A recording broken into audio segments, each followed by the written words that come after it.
ఇక్కడికి ఆగస్టులో వచ్చానండి. నా ఎగ్జామ్ గురించి, పిల్లల గురించి నేను వచ్చానండి. 3 సంవత్సరాల నుంచి నాకు ప్రెగ్నెన్సీ వస్తున్నాం పోతున్నాయండి.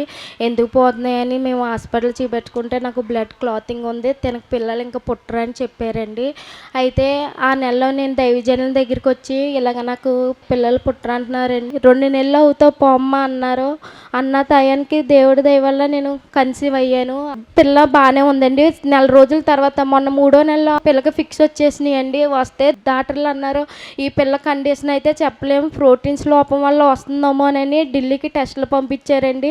మేమైతే ఈ టెస్టుల్లో వస్తే అసలు మేము ఈ పిల్లని మరి మేము ఏం చేయలేమని చెప్పారండి. చెప్పినప్పుడు ఇంకా మేము ఏం చేయలేక దైవజనుల వల్లనే నాకు కలిగింది. ఆయన దగ్గరికి వెళ్ళాలి యాజకుడిని మళ్ళీ నేను గోజాడుకోవాలని మొన్న గుడి వెళ్ళినప్పుడు ఏం కాదమ్మా పో, నీ పిల్లకి దీర్ఘాయుష్మంతురాలుగా ఉంటుంది, నీ పిల్లకి ఏం అవ్వదని అన్నప్పుడు ఆ టెస్టులు వచ్చినాయండి. టెస్టులు వచ్చినప్పుడు తీసుకెళ్తే అసలు ఏమీ లేదు, నార్మల్ రిపోర్ట్లు వచ్చినాయండి. దేవుడు ఎంత గొప్ప కార్యం చేశారండి. చిన్న సాక్ష్యం దేవుడు దీవించును కాక నాకు పాప పుట్టిందండి.